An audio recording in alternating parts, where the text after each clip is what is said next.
Good evening, everybody. Thank you very much for joining in. This side Rahul Magan here, and today we are going to speak about another interesting topic, which is Black Scholes Greeks. Black Scholes Greeks. Now, what we're going to do in the Black Skull Greece, we are going to cover all the Black Skull Greece, and we are going to cover the relevance of the Black Skull Greece in the market. As you very well understand that Black Scholes is one of the very important model. Unfortunately, due to the huge volatility in the financial market which is happening nowadays, Black Scholes is not as relevant as it was few years ago. But still, Black Scholes is acting one of the very important models, and we would like to reiterate the fact that few international banks have their own proprietary models pertaining to Black Scholes. Pertaining to the valuation of the option prices. With respect to Black Scholes, we have one thing which is known as Greeks. Now, what do you mean by Greeks?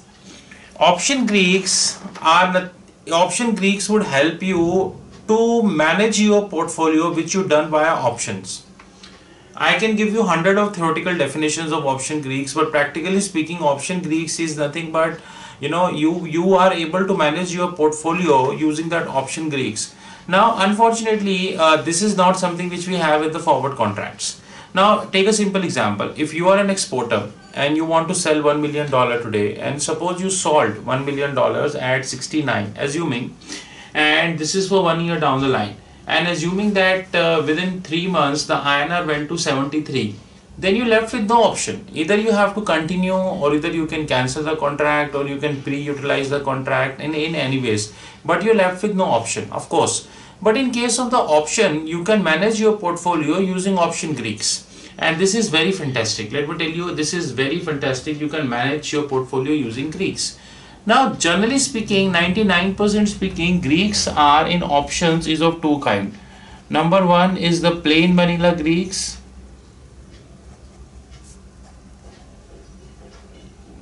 Another is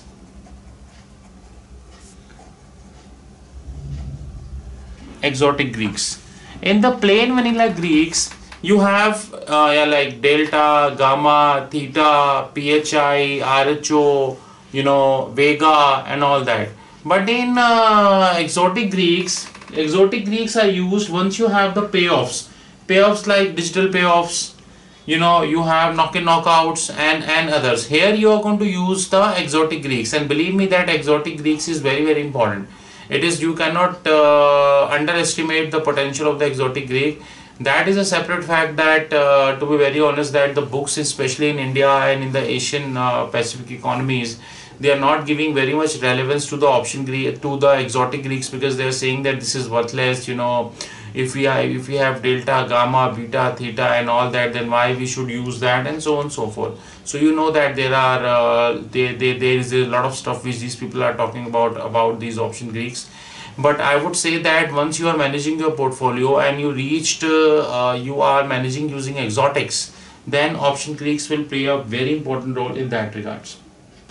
Now, in plain vanilla Greeks, you have the following plain vanilla Greeks, which is delta, shortly known as first derivative, gamma, which is known as second derivative, theta, time decay, vega, that we're going to discuss, pho, phi,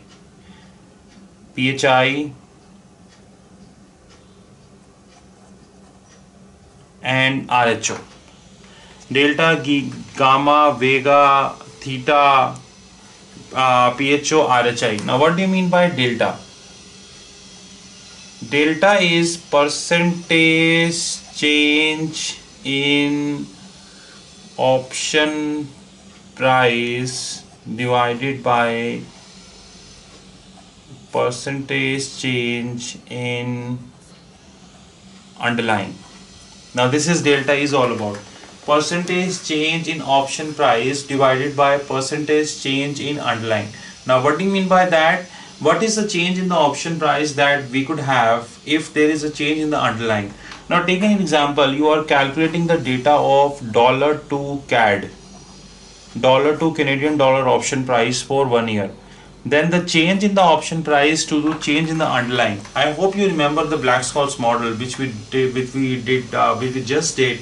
And in the Black-Scholes model, we mentioned one element which is S0, which is known as spot price of the underlying. He is talking about that. So the percentage change in the option price due to change in the underlying, this is known as delta. And delta is the first derivative. Now what do you mean by delta? Now if there is a linear movement which is happening in the option in the underlying, then we refer this to delta. But if there is non-linear movement which is happening, then we refer this as gamma, right? Then here comes gamma. Gamma is percentage change in option price divided by percentage change in delta. Because delta is the first derivative, gamma is the second derivative. If I don't use a technical term first derivative and second derivative, then I would say that delta, I'm writing here that delta is linear. On the other hand, gamma is curvature or non-linear. Gamma is curvature or non-linear. Another comes theta. Theta comes percentage change in options price divided by percentage change due to, yeah, whatever you want to write, due to time decay, also known as theta. As you know that as the time moves on, the value of the option turns out to be zero, especially intrinsic value. And we need to appreciate one fact that as the time reaches to the end, the intrinsic value turns out to be zero, but extrinsic value, which is also known as options time value, that would continue. So option intrinsic value would be zero as the time would pass, but extrinsic value would continue. Then you have Vega. This is very serious and to be taken into consideration. Percentage change in options price. People generally refer this as this, but technically this is this, and people refer this percentage change in volatility. But I will not write here volatility, because like in the earlier videos we mentioned that, you know, volatility could be historical volatility, implied volatility and all. Similarly here, this is percentage change in option price due to percentage change in implied vols. And you know there are three kind of vols, but let me repeat again. Once you have historical vols, once you have realized vols, once you have implied vols. Now RPHI is pertaining to the change in the option with respect to dividend yield, and RHO is pertaining to change. This is something, let me deliberate this here. RHO pertains to percentage change in options price divided by percentage change in risk-free rate. We had a lot of debate about risk-free rate. In fact, there are a lot of talks which are happening also. Central banks are still saying, like right now I'm watching Bloomberg TV while presenting this video.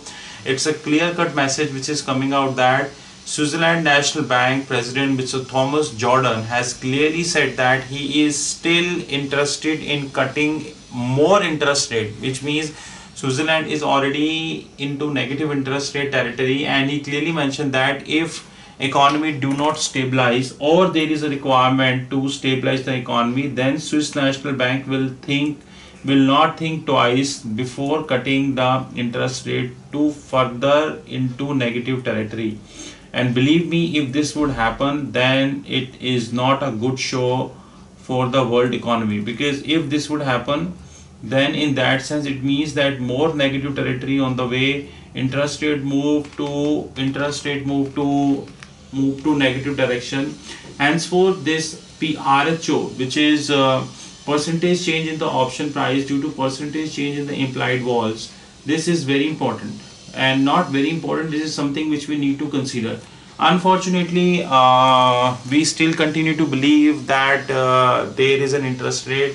Interest rates are continue to be risk free because you have a sovereign guarantee and so on and so forth. But nonetheless, and majority of the flop shows are that people are considering the UST rates.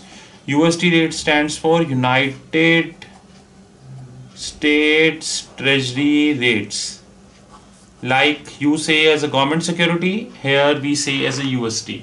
United States Treasury rates. So people are generally taking UST rates while pricing dollar to JPY, dollar to CAD. Like suppose I'm pricing dollar to Japanese yen, dollar to CAD, say dollar to Philippines peso, dollar to I would say Czech crown, I would say dollar to Romanian RON, I would say dollar to Singapore dollar, and I would say dollar to Malaysian ringgit and all. So if I'm pricing all these options, what I'm taking USD into consideration.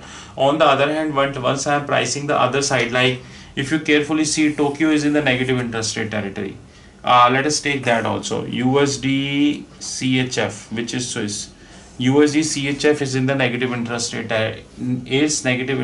territory. So these two we are not considering. So we only consider the positive interest rate, which is a serious cause of issue. Another, if you talk about direct pairs, Aussie dollar, Euro dollar, your so-called GBP dollar, and New Zealand dollar, then we very well aware of the fact that Euro dollar is in the negative interest rate territory, but we are not considering that as of now. So few things, something which we need to consider while doing the option Greeks. Let me remind you again. Option Greeks are of two types: plain vanilla Greeks and exotic Greeks. Unfortunately, we are not considering exotic Greeks into consideration because of the fact that people tend to take only plain vanilla options like buy put and buy cost sell call, or very simple options. So exotic Greeks do not come into play, to be very honest. What do you mean by for them they take only plain vanilla? The plain vanilla Greeks are delta, gamma, theta, vega, implied your PHI, RHO. Delta is percentage change in option price to the percentage change in underlying. Gamma is percentage change in option price to the percentage change in delta. You have theta, percentage change in option price to the percentage change in time decay. Then you have vega, percentage change in option price to the percentage change in implied vols. And followed by you have here you have RHO, percentage change in option price divided by percentage change in risk free. This is what we need to consider, and also the implied vols one. And we have given a small example. Suppose you are doing the pricing of USD JPY, USD CAD, USD Philippine peso, USD CZK option, then all these need to check.